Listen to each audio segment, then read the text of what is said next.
Donc c'est bon, Ah, nous c'est bon. sommes en direct sur le Facebook du Nouveau Regard Film Festival pour cette quatrième édition assez particulière. Suite Mm. à la projection du film Mignonne sur la 25e heure qui était disponible pour la Guadeloupe, Martinique, Guyane, la France et l'Europe et le Canada, on va passer à un talk très intéressant avec la réalisatrice Maïmouna Doucouré, accompagnée de Essimi qui va lui poser des questions. Bonjour Maïmouna. Je la vois pas. Non. Ah, tu la vois pas? Non, je la vois Bonjour, pas. moi Je je la te vois vois pas. bien. Mais moi, je la vois Est-ce que pas, tu moi. m'entends, mais tu ne me vois Ouais, je pas? t'entends. Ok. Je crois que c'est le Attends, moi je réglage te vois. c'est le réglage de ton- Attends, je Ah, voilà, vérifie. c'est Bah, pourtant parfait. ma vidéo. C'est C'est bon? parfait. C'est parfait. Super. Bon, bonjour Maïmouna, bienvenue parmi nous au Festival Nouveau Regard. Merci de m'accueillir. Et je vous avoue que j'aurais bien aimé être en Guadeloupe avec vous. On a loupé l'occasion l'année dernière, hein. Je devais venir, je crois qu'on avait même pris les billets pour que je sois présente en Guadeloupe. Mais voilà, c'est partie remise. J'espère Donc, bien. on va parler de ton dernier film, Mignonne, que tu as réalisé en 2020 et qui a reçu de nombreux prix. Un César pour la comédienne Fatia Youssouf. Fatia Youssouf, mais pour le prix du César du meilleur espoir féminin. Ouais. Ton travail, pour l'instant, est essentiellement... Tu as eu un premier court-métrage qui a eu aussi de nombreux prix au Festival de Sundance, et aussi un César du meilleur court-métrage qui traitait justement, qui parlait d'une enfant de 8 ans qui était confrontée... qui était confronté à la polygamie au sein de sa famille. Là, dans Mignonne, tu évoques l'hypersexualisation de préados, donc ton travail des jeunes filles. Ton travail est très concentré sur l'enfance. Pourquoi ce thème de prédilection pour toi? Alors en fait, comment dire, je pense que c'est pas un thème que j'ai forcément choisi en me disant je veux traiter l'enfance. C'est d'abord pour raconter des histoires, pour vraiment commencer, enfin, à travailler dans ce métier. Je suis partie de moi, en fait. Je suis partie de mon histoire, de mon expérience, de choses que j'ai pu vivre quand j'étais enfant. Et c'est comme ça que ça a démarré, mon envie de raconter des histoires.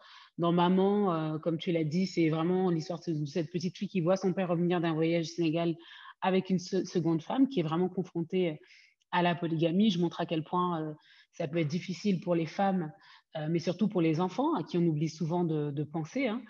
Et Mignonne, c'est vraiment aussi cette interrogation que j'avais quand j'étais petite sur ma féminité. En fait, j'étais tiraillée entre deux modèles de féminité, mes parents d'origine sénégalaise et puis la société française dans laquelle enfin, où je suis née et où j'ai grandi. Donc, toutes ces questions m'ont inspirée, m'inspirent en fait dans mon travail. Ce choix de l'hypersexualisation chez les préados dans Mignonne, qu'est-ce qui a déclenché cette envie de traiter cette thématique ultra sensible? On en reparlera plus tard un peu parce que tu as eu quelques petits problèmes, mais pourquoi ce choix en fait? Parce que c'est un sujet un peu Alors, casse-gueule. ouais, exactement. Bah, écoute, pourquoi ce choix? Tout simplement, lors d'une fête de quartier, j'étais à une fête de quartier et à un moment donné, des jeunes filles sont montées sur scène et ont commencé à danser. Elles dansaient vraiment comme on a l'habitude de voir dans les clips américains, de façon très lascive, suggestive, et cetera. Et j'étais interpellée, en fait. J'ai essayé de comprendre pourquoi ces jeunes filles qui n'avaient que 11 ans dansaient de cette façon, si elles avaient conscience du message en fait qu'elles renvoyaient. Et à partir de là, j'ai échangé avec elles longuement et j'ai compris qu'il y avait des enjeux qui nous dépassaient.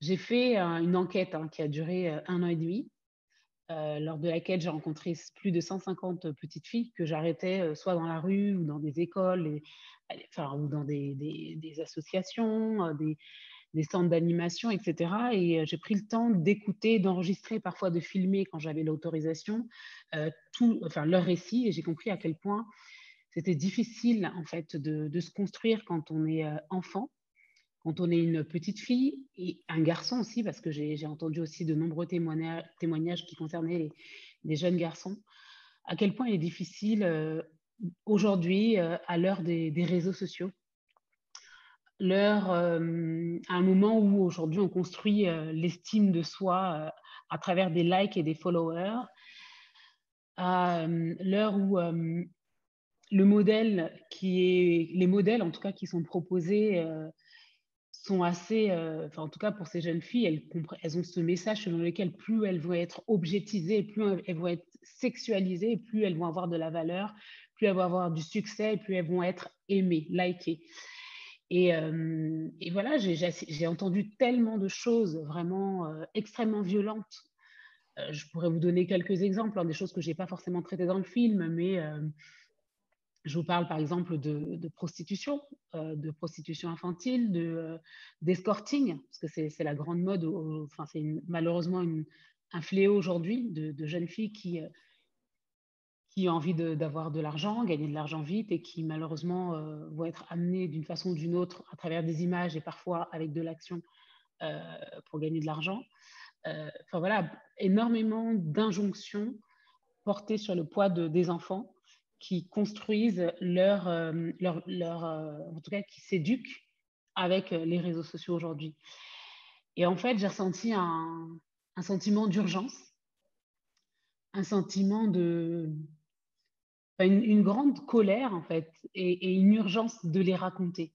Donc ce film Mignonne, c'est vraiment pour leur donner la parole, pour qu'on prenne le temps de les écouter et qu'on puisse chacun devenir une petite fille de 11 ans et comprendre ce qu'elles peuvent vivre dans notre société. Voilà. Alors, ce qui est très intéressant et ce qui m'a beaucoup plu dans le film, c'est que tu ne portes pas de jugement sur les filles ou même sur les adultes. Pourquoi ce parti pris sans prendre parti, justement? Parce que, encore une fois, comme je l'ai dit, mon envie était qu'on les comprenne. Et je pense que pour les comprendre, j'avais besoin, moi, en tant qu'auteur, en tant que réalisatrice, de les incarner réellement et ne pas porter un regard de jugement. Parce qu'en tant qu'adulte, évidemment que je pense que même le spectateur, pour qu'il puisse être libre d'apprécier une histoire et d'entrer vivre une aventure, une expérience avec un personnage, c'est beaucoup plus simple, alors que si le réalisateur vous explique voilà ce qui est bien, ce qui est mal, ce que vous devez comprendre, moi j'ai quand même confiance à l'intelligence du spectateur pour comprendre que ce qu'il voit, il y a un décalage, quoi. Que le personnage est sur une pente descendante et qu'elle est en train de vivre une sorte de descente aux enfers. Et comme je l'ai dit, je pense que ça passe par l'écoute et la communication. Je l'ai fait à travers le film. Dans la vie, hein, en général, parce qu'il y a beaucoup de parents, d'éducateurs, d'assistantes sociales que j'ai rencontrés qui sont venus me voir, que ce soit avant le film ou après avoir vu le film, qui sont désemparés, désespérés, parce ils font face à des cas de jeunes filles, comme je disais, qui s'exposent à outrance sur les réseaux sociaux. Parfois, vous savez, il y a la mode des nudes, enfin bref, qui ont plein de problèmes et elles ne savent pas comment s'y prendre. Moi, le grand conseil que je donne, c'est vraiment la communication parce que je pense que juger, réprimander, ce n'est pas la solution. Parce que, encore une fois, je pense que nous, adultes, avons une responsabilité. C'est trop facile de jeter la pierre sur les enfants. Qu'on évoque le personnage principal, Amy, interprété par Fatia Youssouf, qui a reçu le César, comme je l'ai dit en introduction, du meilleur espoir féminin. Au préalable, j'ai eu la chance, moi, de voir ton travail, comme je l'ai dit au début, ton premier court-métrage Maman est mignonne. Et ce que j'aime beaucoup chez toi, Maïmouna, c'est la manière dont tu recrutes les personnages et ta direction d'acteur et d'actrice. Alors, peux-tu nous expliquer comment tu es tombée sur cette formidable Fatia Youssouf qui illumine l'écran? Raconte-nous un peu. C'est vrai que moi, dans mon travail, comme tu l'as très bien dit, je suis encore une jeune réalisatrice, hein. C'est mon premier long métrage. J'ai fait un court métrage professionnel avant. Oui, mais Mais qui a été remarqué dans le monde oui, qui a entier, été remarqué, c'est vraiment, vrai, et beaucoup de qui a eu de festivals. nombreux prix. Donc, c'est pour ça que je souligne. Oui, et Bien en sûr. fait, je pense que d'abord, j'ai je mets au centre de mon travail l'acteur, le personnage. Pour moi, les cadres soient beaux et que la mise en scène, la façon dont on va filmer, les couleurs, que ça aille, enfin évidemment, il faut que ça soit toujours au service de ce qu'on raconte, mais ça reste secondaire. Le plus important, c'est le personnage, l'acteur, et donc le casting. Tout commence Oui. par là. Mhm. Il faut que ce soit une évidence. Pour le casting de Mignonne, on a vu plus de 750 petites filles pour trouver les mignonnes. Et à chaque fois, que ce soit pour Angelica, enfin tous les personnages que vous voyez dans le film, ça a été une évidence. Et pour Fatia, figurez-vous que ça a été la dernière à passer le casting. C'était la 750e. Donc, je l'ai attendue. Ah non, mais j'en dormais pas la nuit. Quand je l'ai vue, j'ai pleuré. J'étais tellement heureuse de la voir parce que je me suis dit, mais elle existe, c'est elle. Je ne pouvais pas rêver mieux. Et clairement, lors du tournage, ça a été au-delà de mes espérances parce que je pense qu'elle a réellement un don. Mais vraiment, enfin, à chaque fois, j'y pense et je me dis, cette jeune fille aurait pu ne jamais savoir qu'elle a ce don parce qu'elle n'a jamais fait de théâtre, jamais de cinéma, elle n'a jamais pensé, quoi. Donc, elle aurait pu ne jamais savoir, mais heureusement, donc elle a passé ce casting. Et, et oui, une intelligence de jeu. Mais ça, c'est vraiment le cas pour tous mes acteurs, en fait, hein, Oui, mes oui, actrices, oui. que ce soit le rôle de la mère, que ce soit Mhm. Maïmouna Gay, Même le toutes groupe les des mignonnes. filles. Mhm. Exactement, exactement. Et Fatia, oui, il y a quelque chose de très instinctif dans sa façon de jouer. Elle comprend tout très vite, alors qu'elle était elle est jeune, hein, pendant le tournage, elle Mhm, avait ouais. 12 ans. Ah, d'accord. Mais on lui donnait des indications, enfin moi je lui donnais des indications émotionnelles, des indications de déplacement, elle devait arriver, pleurer, agir de telle sorte, etc. Et en même temps, mon chef opérateur lui disait, attention quand tu arrives, il faut que tu gardes 50 cm entre vous parce que la lumière est là. Mais quand je disais action, elle arrivait à tout faire, quoi. Elle maîtrisait et puis il y avait enfin, c'est un tel plaisir de travailler avec une personne comme ça. C'est précieux pour un réalisateur, vraiment. Alors, dans le film, il y a aussi ce mélange de modernité et de tradition, dans le sens où Amy intègre un groupe de jeunes filles qui font de la danse, et dans la composition justement de ce groupe de jeunes filles, il est assez diversifié. Tu n'as pas sélectionné que des filles entre guillemets blanches pour faire le contraste avec l'origine de Amy. C'était voulu, ça? Ouais, c'est complètement voulu de mélanger parce que, encore une fois, c'est assez en phase avec tout mon travail de recherche qui a duré 1 an et demi, hein, comme j'ai dit tout à l'heure. J'ai j'ai vu à quel point ça ne voulait rien. Enfin, en fait, ça concerne tous les milieux sociaux, toutes les origines, mais vraiment, vraiment, tous les milieux sociaux, toutes les origines. Et donc, et aussi, il y en a qui pourraient penser que ça peut concerner que les enfants qui sont un peu abandonnés ou livrés à eux-mêmes, le fait que parfois les parents ne soient pas présents. Évidemment que ça peut être un facteur qui entre en compte.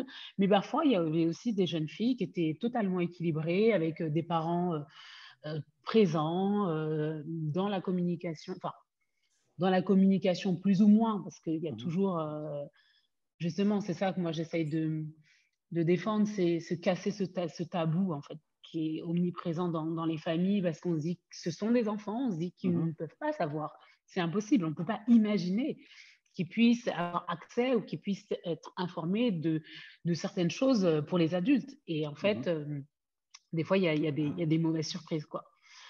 Donc, je donne un exemple, par exemple, dans Mignonne, quand elle prend en photo son sexe dans le film, Oui, exactement. ça, c'est inspiré de la réalité.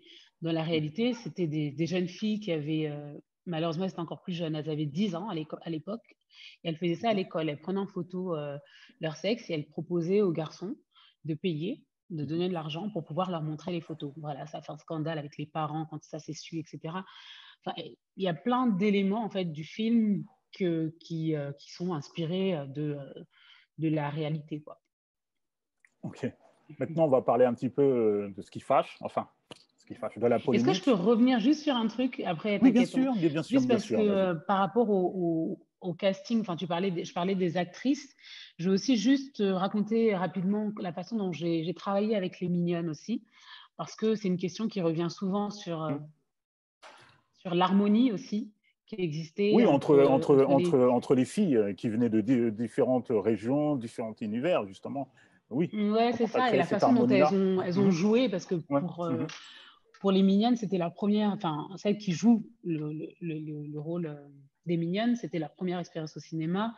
Et c'est vrai que pour les amener à jouer de façon juste, d'abord, j'ai essayé de faire en sorte de créer vraiment un groupe. On a été en vacances ensemble, on a fait des foires du trône, des foires des Tuileries, des McDo, parce qu'elles adoraient manger McDo. Et puis, après, pour les diriger, vraiment pour la direction d'acteur, j'ai fait en sorte de faire correspondre chaque personnage à un animal. Donc, par exemple, le personnage de Angelica, celle qui a les longs cheveux, elle, c'est un serpent. Donc, on peut le sentir dans sa façon de danser. Et puis, il ne faut pas trop la chercher parce qu'elle peut vous mordre. Et le personnage de Jess, c'est un ours. Donc, elle est plus brutale, elle est plus dure, en fait, dans ses mouvements. Et le personnage principal, hein, enfin, d'Amy, étant donné qu'elle évolue dans le film, au début, c'est un chaton qui devient un chat, qui devient une panthère. Et ça m'a beaucoup aidé pour diriger les actrices, On surtout voit le personnage l'évolution, principal. on voit son évolution effectivement tout au long du film de Amy. Oui, voilà, on voit son évolution et surtout pour la diriger, je pouvais lui dire hier, tu étais un chaton, maintenant il faut que enfin, vu qu'on tourne une scène du film qui se trouve vers la fin du film, parce que malheureusement on ne tourne pas dans l'ordre, ça lui permettait de trouver l'énergie du personnage et le bon regard, la bonne posture, etc. Voilà, après, il y a plein de techniques qu'on a utilisées. Ouais, ouais, j'ai vu ça. Concernant la polémique qui est Oui. arrivée des États-Unis et qui est complètement incompréhensible parce que la plupart des gens n'avaient pas vu le film, et en plus on t'a accusé de faire la promotion de l'hypersexualisation des préados. Je rappelle aussi que tu as été victime de cyberharcèlement, tu as dû fermer tes comptes. Comment tu l'as vécu avec un peu plus de recul? À quoi tu attribues cela? Alors, comment je l'ai vécu? C'est marrant parce que c'était le jour de la sortie du film en France, donc le 19 août, hein, évidemment, c'est une date que je ne pourrais pas oublier. Et donc, je rentre le soir, le film vient de sortir, tout se passe bien, on a présenté le film dans plusieurs salles. Et c'est les mignonnes qui m'alertent et qui me disent Maïmouna, Maïmouna, ils sont en train de nous mettre dans la sauce, avec les expressions, hein, n'est-ce pas? Oh, on connaît hein, Ils dans sont en la train de nous sauce. mettre dans la sauce sur Twitter. Je fais quoi? Qu'est-ce que vous me racontez? Tu sais, donc, du coup, je leur dis, oh les filles, de toute façon, les réseaux, ne vous prenez pas la tête. Enfin, donc, je fais pas attention. Et à un moment donné, je vais sur mon téléphone et là, je vois que je suis jamais sur Twitter. Mais bon, du coup, j'y vais et je vois que je suis inondée. Mais vraiment, enfin, c'est inexplicable, hein, tellement que le truc, c'était d'une violence. Je vois des messages. Je me dis, mais qu'est-ce qui se passe? Et je ne comprenais pas. Je n'arrivais pas à comprendre. Et j'avais cette impression que ça venait des États-Unis. Donc, du coup, j'appelle mon agent aux États-Unis et je lui dis, voilà, je crois qu'il y a un problème. Là. Je ne sais pas ce qui se passe chez vous, mais dis-moi. Et donc, elle fait son enquête. Elle me dit, mais il y a une affiche de Netflix qui circule. Est-ce que ça te dit quelque chose? Bah, je dis, bah oui, l'affiche du film, quoi. Pour moi, c'est l'affiche où elle jette les vêtements en l'air. Donc, je me dis, bah oui. Et alors, qu'est-ce qui vous arrive, les Américains? Et elle me dit, non, non, non, il y a une autre affiche et tout. Je dis, ah bon? Et là, elle me l'envoie. Je fais quoi? Mais c'est quoi ça? Ça sort d'où? Donc, bref, hallucination totale. Et, euh, et clairement, c'était une période horrible. Hein. Moi, je ne veux pas vous faire croire que oui, je l'ai super bien vécu. Non, non, c'était très difficile. Surtout que c'est très difficile de communiquer avec des gens qui, qui t'accusent de justement ce que tu dénonces sans avoir vu le film et qui résument le film, parce que le résumé qui était en anglais sur Twitter, qui a appelé toutes les signatures de pétition, c'était que Mignonne, donc QC, c'était l'histoire d'une jeune fille noire oppressée à cause de la religion, qui porte le voile. C'est l'histoire qu'ils ont racontée, hein, sans avoir vu le film. Donc elle est oppressée parce qu'elle porte le voile et elle va se retrouver à être libérée par une fille blanche aux cheveux longs qui va l'initier au twerk pour sa libération. Donc voilà, c'était le résumé qu'ils en ont fait. Donc à partir de là, donc au début, on essaye de se dire, bon, ok, heureusement, il y avait pas mal de gens qui avaient vu le film, notamment aux États-Unis à Sundance, donc essayer de défendre. Mais Internet, Il y ça avait va même trop des vite, quoi. actrices afro-américaines qui t'ont défendu Oui, sur de ouais, nombreuses Gabrielle personnes, Union, notamment, c'est ça, qui se sont Tessa exprimées. Thompson, Tessa exactement, ben, Thompson. qui ont vu le film, en fait, et qui disaient, non, mais je crois que vous vous trompez là. Sauf que Internet, ça va trop vite. Et surtout, enfin, moi, je ne sais pas si vous avez vu, il y a un documentaire là, qui s'appelle qui, Derrière nos écrans de fumée qui est diffusée sur Netflix. sur Netflix. Et Non, quand je l'ai tu pas vois encore. ça, tu comprends que en fait, c'est quelque chose qui nous dépasse complètement. Donc, il faut juste le laisser passer, quoi. Parce que tu peux rien faire. Tu peux dire aux gens, non, mais c'est pas vrai. Plus tu vas dire, c'est pas vrai, plus ils vont y croire. Enfin, après, voilà, il y a QAnon qui s'en est mêlé, les théoriciens du complot. Il y avait la présidence, enfin, l'élection présidentielle américaine, le confinement là-bas. Enfin, il y a plein de facteurs qui ont fait que c'était un momentum, en fait, pour cette polémique. Mais bon, aujourd'hui, ça va très bien. Ça va très bien, ça va. Oui, parce que, en fait, moi, je sais pourquoi j'ai fait le film. Je sais l'importance de ce film. Je sais tout ce que ça engendre derrière. Et le film, bon, avant que tout ferme, mais il est utilisé par les écoles, par les associations, justement, comme moyen, comme outil de communication pour trouver comment dire, pour amorcer la discussion autour de ces sujets-là. Et en fait, j'ai envie de dire, on a le même combat. Tous ces gens-là qui m'ont attaqué, enfin, s'ils regardent le film, ils se rendront compte qu'on a le même combat. Donc, à partir de là, moi, j'avance, quoi, c'est tout. Hein. Alors, on va parler des États-Unis un peu, puisque c'est eux, on peut dire, via le festival Sundance qui t'ont révélé. Par la même occasion, c'est un point commun que tu as avec Eusanne Palsy. Ah oui. Exactement. Comment se fait-il que ce ne soit pas la France, justement, et que ça vient des États-Unis? Comment tu l'expliques ça? Alors là, c'est une bonne question. C'est vrai que moi, j'ai Malgré, excuse-moi de commencé... t'interrompre, malgré que dis-moi. la France, sur ton premier court-métrage, tu as eu obtenu un César, et sur ton premier film, Fatih Youssouf a obtenu un César. Mais pourquoi ils ne t'ont pas révélé depuis? Pourquoi c'est Sundance justement, qui t'a donné ta chance, on peut dire? Bah écoute, en tout cas par rapport à mon court-métrage, parce que Sundance, j'ai commencé mon aventure avec Sundance depuis Maman, mon court-métrage, avec lequel on avait remporté le prix, on avait gagné le Grand Prix international avec le court-métrage. J'ai envie de dire que après, comment dire, je ne sais pas si vraiment moi je peux dire il y a un déni de mon travail en France. Franchement, ça serait quand même j'ai envie de dire, pas très juste de dire ça de ma part. En tout cas, je parle de moi personnellement parce que mon travail, que ce soit mon court-métrage Maman ou mon long-métrage, il est financé, soutenu en France. Enfin,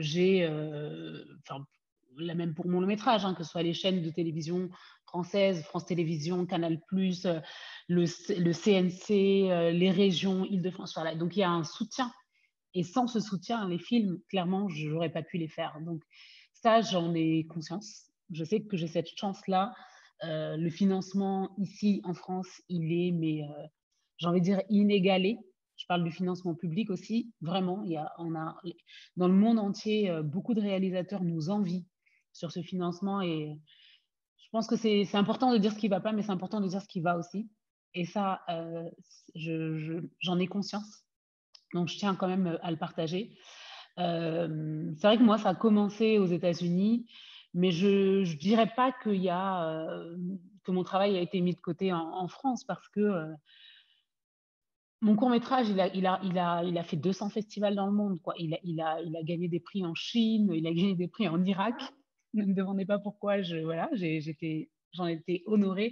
En Macédoine, de nombreux aux États-Unis, c'est vrai, beaucoup, beaucoup aux États-Unis. En France aussi, tu l'as dit avec le César. Par contre, là où je te rejoins, c'est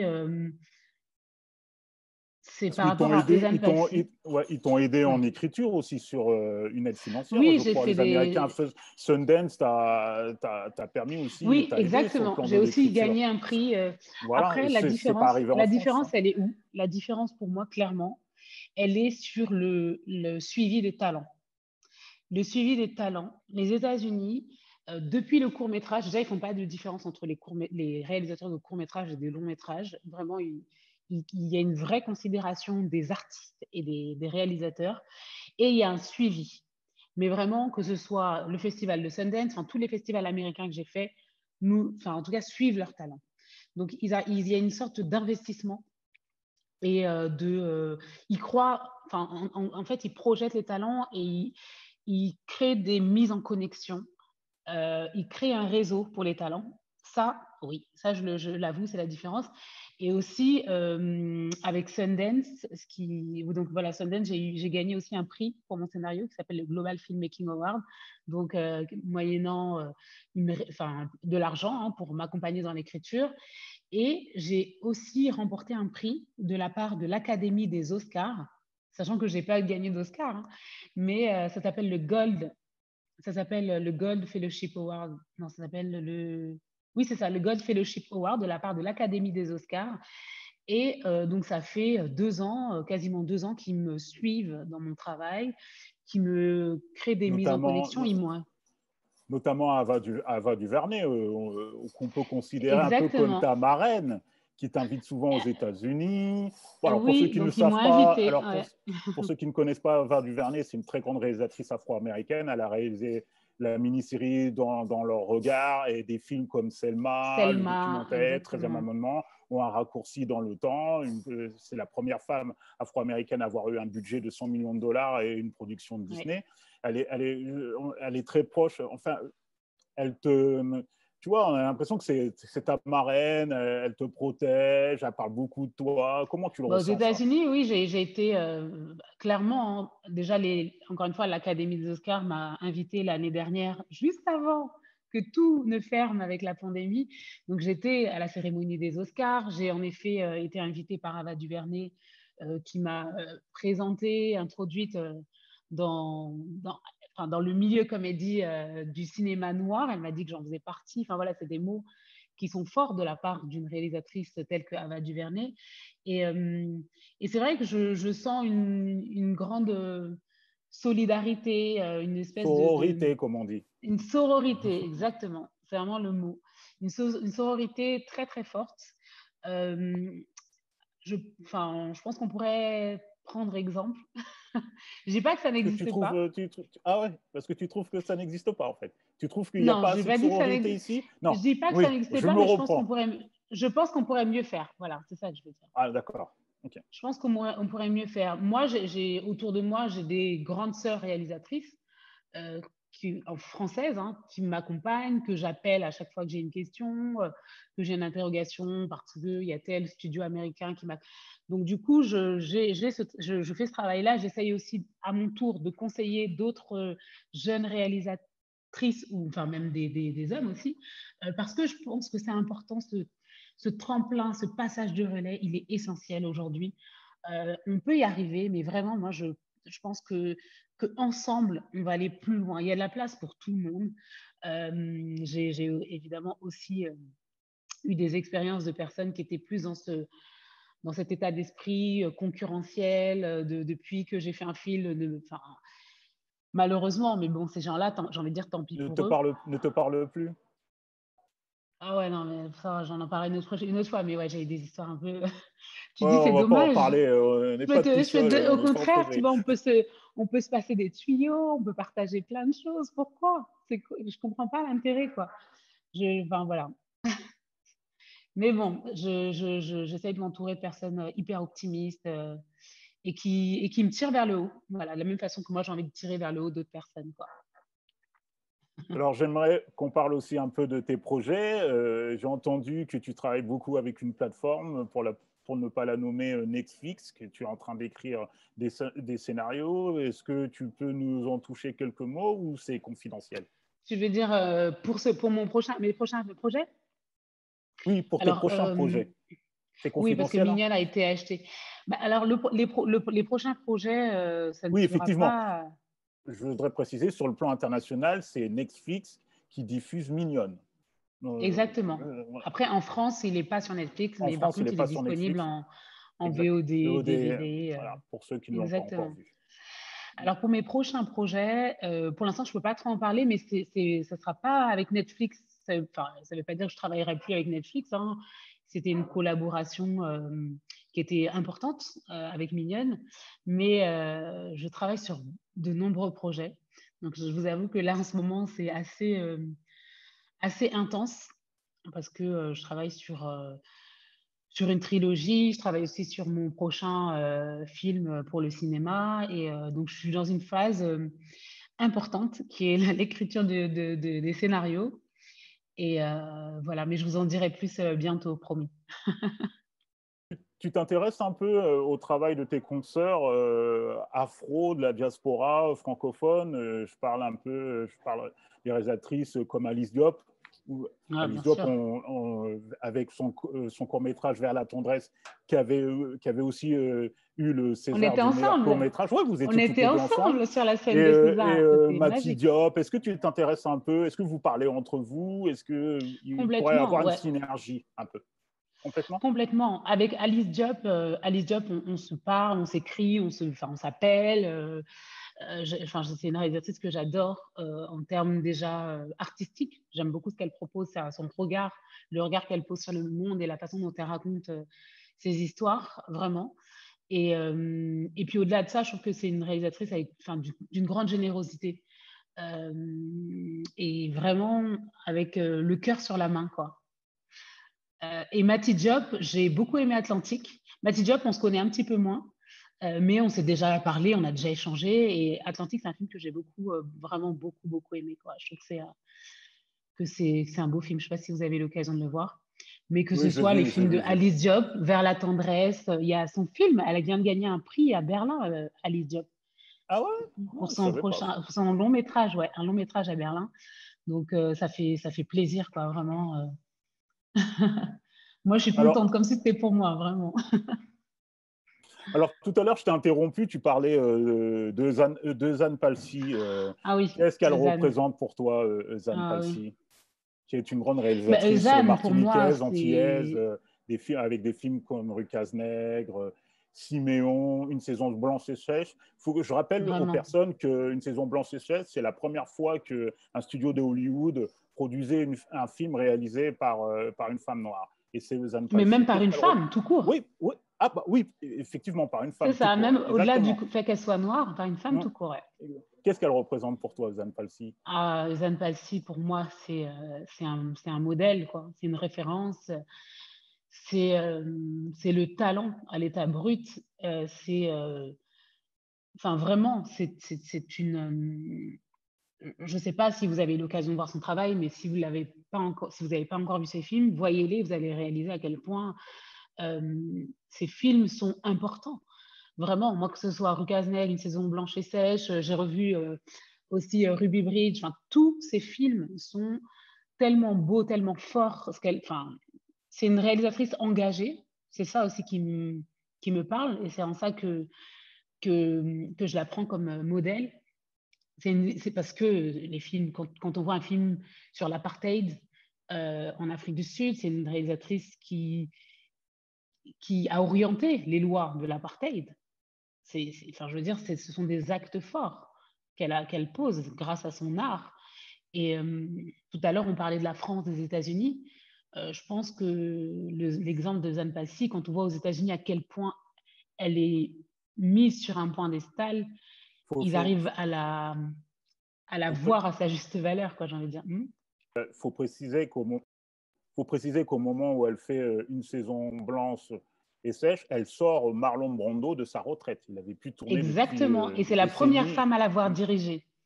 Marlon Brando, quoi. Enfin, bref, c'est incroyable, quoi. Et puis le film est, enfin, est incroyable. Enfin, aux États-Unis, elle est gouverneure, je crois. Oui, elle est gouverneure. Elle est invitée, mais tout le temps. Ava DuVernay. Je ne sais pas si tu as déjà vu Ava DuVernay parler de Suzanne Palsy. Oui, bien sûr, avec de la Ah oui, lumière, des étoiles dans c'est les ça. yeux. Oui, C'est non, mais le elle est modèle. très. Suzanne Oui. Palsy est le modèle d'Ava DuVernay, qui aujourd'hui est une référence à l'échelle mondiale en termes de réalisation. Et Lausanne qui n'a pas la reconnaissance qu'elle mérite en France, son pays. C'est ça qui est quand En, même la dramatique un peu. reconnaissance dans le sens où les gens la connaissent pas beaucoup. En fait, moi, je parle tout le temps d'elle. En fait, si tu regardes mes interviews, mes interventions, pour la promo de mon film, j'étais sur le plateau d'Arte sur 28 minutes, j'ai encore parlé d'elle. Dès que j'en ai l'occasion, je parle d'elle et assez souvent, en tout cas en France, parce qu'aux États-Unis, tout le monde sait qui c'est. En France, quand je dis Suzanne Palsy, on me dit qui ça. Et après, quand je dis Rucasneg, ah d'accord. Donc là, les gens voient à peu près. Alors qu'en plus, c'est aussi la première femme à avoir reçu un César de l'histoire. Et ça, c'est fou, c'est Pour en le César du 1980. premier long métrage avec Oui, je crois que c'était le Rue Casneg. premier Ouais, film, si je ne me c'était trompe la pas. catégorie Exactement. premier film. Elle avait reçu Voilà, un avec César. Rucasneg en 1983.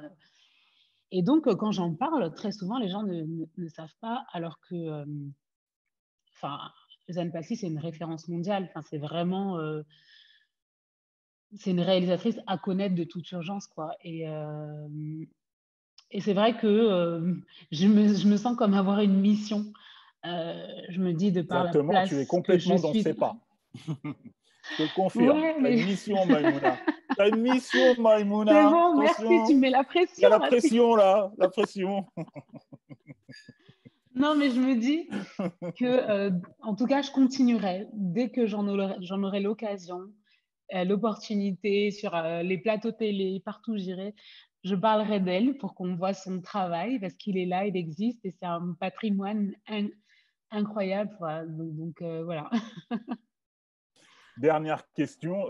Maïmouna, on est dans une période difficile où il y a une Ah oui. crise sanitaire mondiale qui affecte la culture et en particulier le cinéma.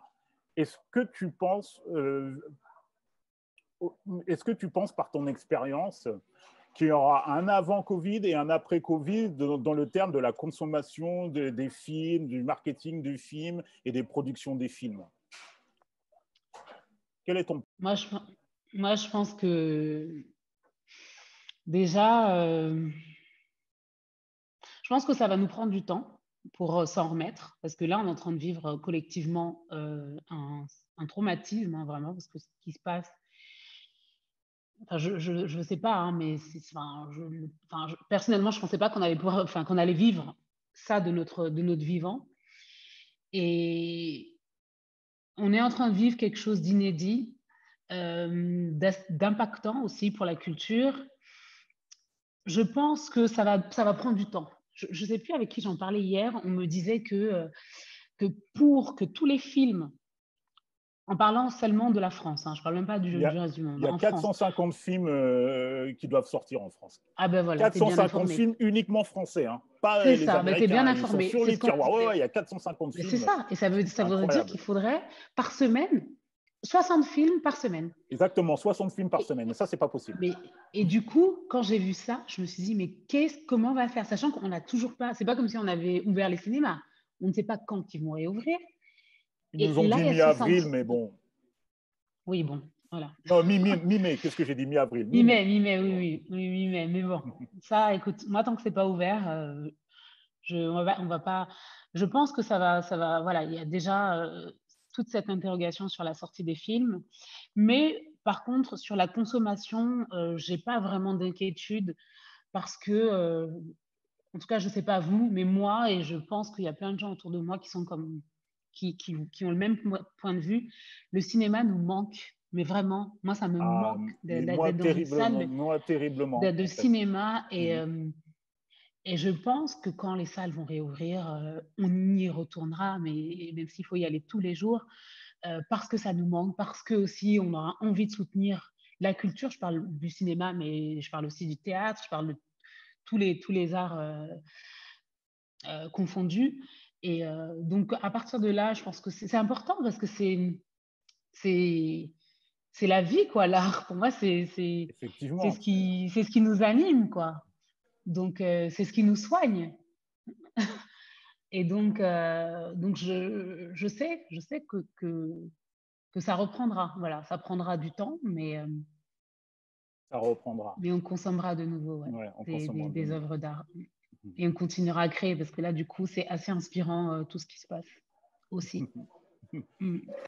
Merci beaucoup, Maïmouna, pour cet entretien Merci, avec merci à toi. moi. T'as le bonjour de Samba Doucouré, parce qu'il savait que j'étais avec toi. Il m'a Salut dit Samba. bonjour à Samba. Donc voilà, merci beaucoup, Maïmouna. Et puis, Merci à vous, je merci te à souhaite le tous ceux qui meilleur. nous Je te suivent souhaite aussi vraiment, ouais, pendant. voilà, merci aux téléspectateurs, enfin, À bientôt téléspectateurs, en aux Guadeloupe. followers. Moi, je vais venir en Guadeloupe, hein. Ah oui, mais moi, j'ai Je la vais chance. venir, je vais vous rencontrer. Et Ah toi, oui, tu c'est vraiment voyages tout le chanceux. temps, toute l'année. Moi, je suis là, je t'ai bloqué, mais j'ai eu Mais je l'occasion, chaque voyage fois que je pas, moi, sors. je voyage. Ouais, Maïmouna, Mais là, je arrête. voyage plus. Avec le Covid, C'est vrai que c'est Mais bon, compliqué. on va se rattraper. On va se Ouais, on va rattraper. se rattraper. Merci beaucoup, Maïmouna, et passe Merci une à bonne vous. fin de soirée. Merci au festival aussi. Ouais, oui, Super. À très n'oublie bientôt. pas. À très bientôt. Merci Ciao. beaucoup. Ciao. Merci beaucoup. Au revoir.